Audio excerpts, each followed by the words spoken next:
Hello everyone, I hope आप सभी अच्छे होंगे। तो आज की क्लास में हम लोग बात करने वाले हैं अपने फोर्थ चैप्टर जो 12th क्लास का हमारा सिलेबस है फिजिक्स का, उसमें हम लोग बात कर रहे हैं लॉरेंज फोर्स के बारे में। जैसा कि हमने शुरू में पढ़ा था, लॉरेंज फोर्स दो टाइप का आता है। एक आता है मूविंग चार्जेस के लिए, जिसके सारे कॉन्सेप्ट्स हम लोगों ने पढ़ाई कर लिया है। आज हम बात करेंगे कि अगर कोई करंट कैरिंग कंडक्टर किसी यूनिफॉर्म मैग्नेटिक फील्ड में रखा जाए तो उस पर कितना फोर्स लगता है।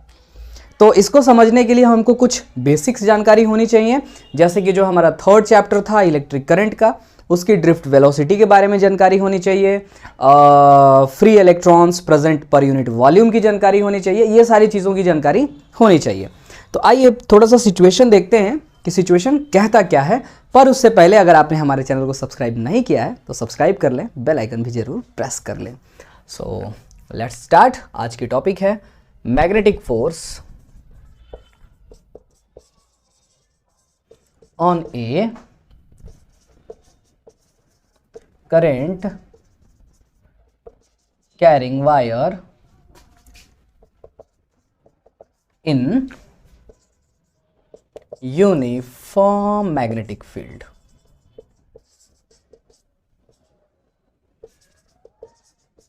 ओके, सो आइए समझते हैं। मान लेते हैं कि ये हमारी यूनिफॉर्म मैग्नेटिक फील्ड है। ओके, ये हमारी एक यूनिफॉर्म मैग्नेटिक फील्ड है जिसको B से हमने रिप्रेजेंट किया है। अब इसमें क्या है कि एक कंडक्टर का पार्ट ले लेते हैं जिसका कुछ लेंथ हो। तो मान लेते हैं कि ये हमारा वो कंडक्टर है, बेचारा किस्मत का मारा। लेंथ है इसका L, मैं ऐसे ही मजाक कर रहा था, और ये इसका क्रॉस सेक्शनल एरिया है A। ओके, तो अगर आपसे पूछा जाए कि इसका वॉल्यूम कितना होगा, तो वॉल्यूम कितना हो जाएगा, A इंटू L हो जाएगा, है ना। अब इसमें कहते हैं करंट का डायरेक्शन इस तरफ हम अपने मन से मान लिए हैं, ठीक है। तो जाहिर सी बात है जब करंट इस तरफ जाएगा तो इलेक्ट्रॉन पागलों की तरफ किधर भाग रहा होगा, इस तरफ। और जब इलेक्ट्रॉन इस तरफ भाग रहा होगा तो इसके पास एक वेलोसिटी होती है जिसको कहते हैं ड्रिफ्ट वेलोसिटी। क्या बोलते हैं?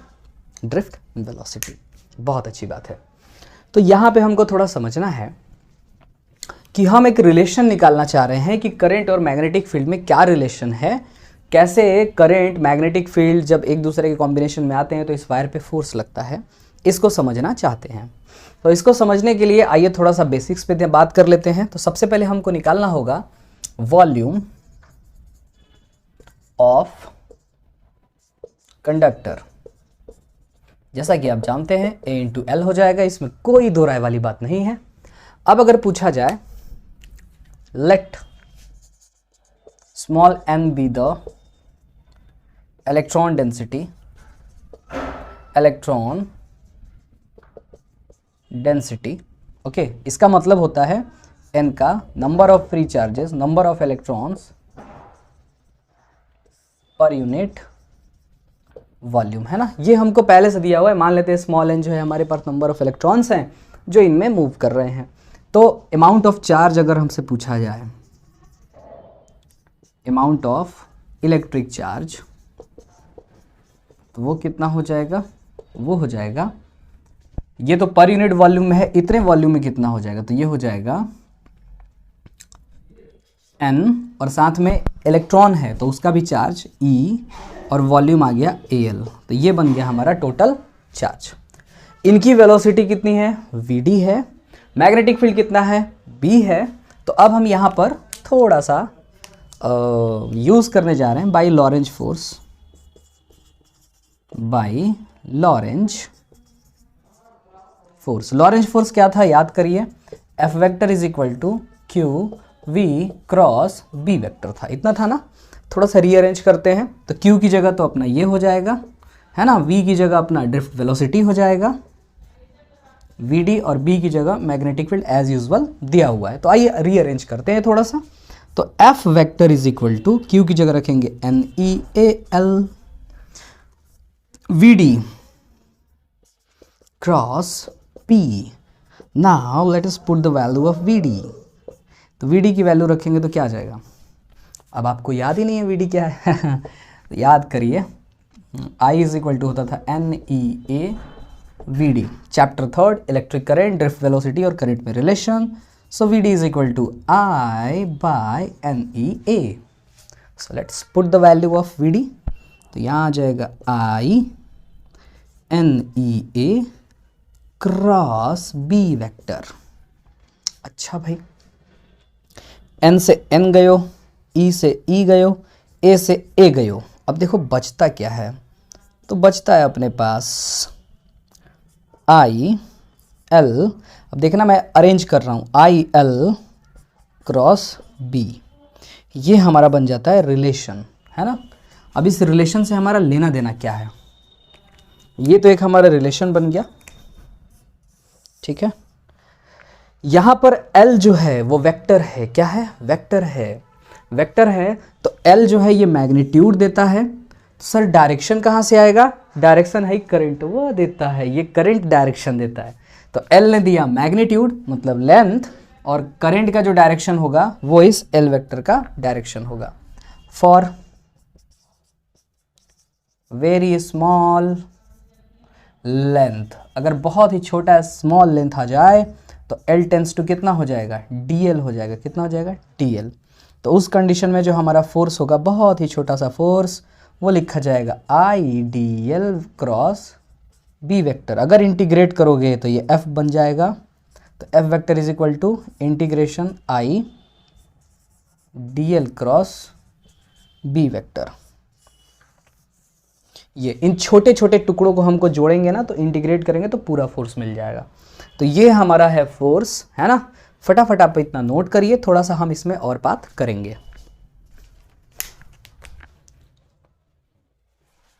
चलिए, मुझे उम्मीद है आपने इनको नोट कर लिया है। तो अब हम थोड़ा सा इसके बारे में और बात करेंगे।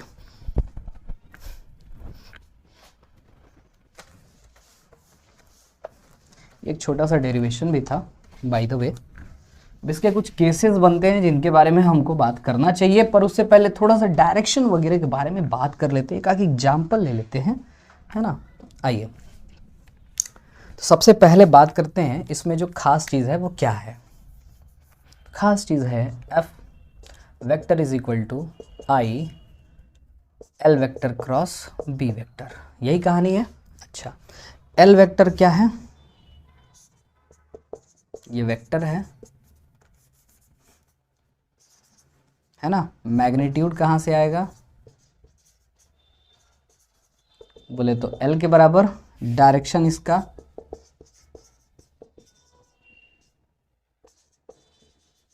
सेम एज करेंट डायरेक्शन, जैसा करंट का डायरेक्शन होगा वैसा इसका डायरेक्शन होगा। अच्छा, डायरेक्शन ऑफ फोर्स कैसे निकालेंगे, तो direction of force is determined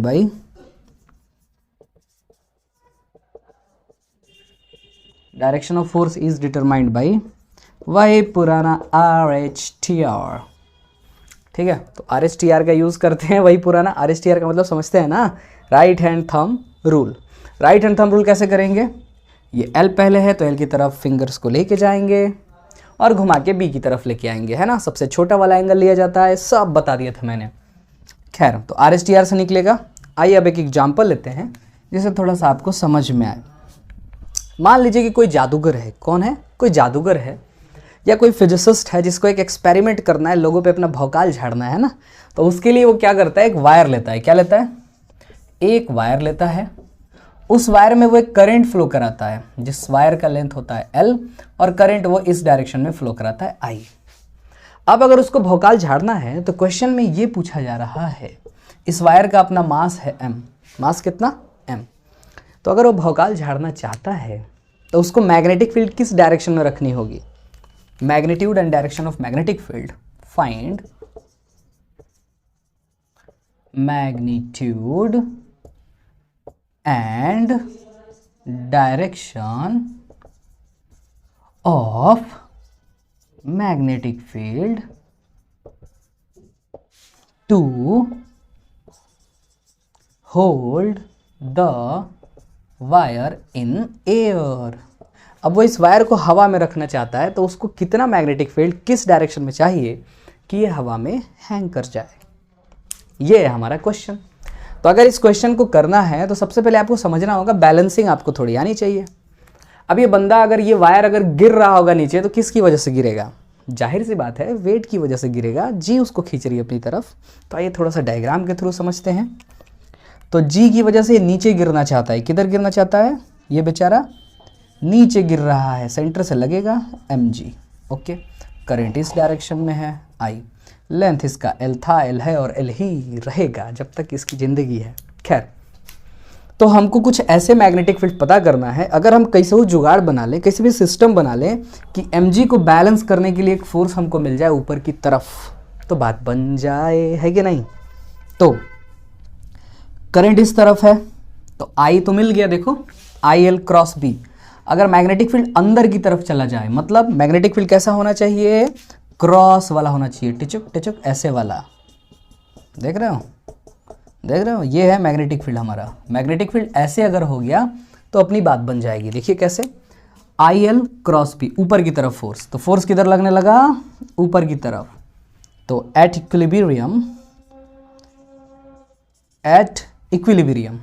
equilibrium पे अगर हम बात करेंगे तो हम क्या लिखेंगे? हम लिखेंगे कि ILB। अब मैग्नेटिक फील्ड देखो 90 डिग्री पे है, जाहिर सी बात है, तो क्रॉस प्रोडक्ट आप हटाएंगे ना, तो यहाँ से एक रिलेशन और आ जाता है, एफ वेक्टर का magnitude is equal to ILB sine theta, ये ऐसे आता है। तो यहाँ हो जाएगा ILB sine 90 degree is equal to mg। Okay, so magnetic field cross में होना चाहिए। वैल्यू पता करते हैं, B इज इक्वल टू हो जाएगा mg अपॉन IL। तो इस तरीके से अगर मैग्नेटिक फील्ड हम चूज करते हैं तो वो करतब दिखाने में सक्सेसफुल हो जाएगा, है ना? तो इसी अच्छे क्वेश्चन के साथ आप इनको नोट कर लीजिए। अब देखिए, इसके कुछ स्पेशल केसेस होते हैं जिनको हम नेक्स्ट वीडियो में कवर करेंगे। तो मुझे उम्मीद है आपको ये सारी चीज़ें समझ में आई हैं, और अगर आपको ये सारी चीज़ें समझ में आती है, हमारा काम पसंद आता है, तो आप हमारे चैनल को बेधड़क लाइक कर सकते हैं, शेयर कर सकते हैं, सब्सक्राइब कर सकते हैं, और ऐसे ही देखते रहे, सीखते रहें, क्योंकि जब तक सीखने का जज्बा है तब तक जीतने का जज्बा है। That's all for today.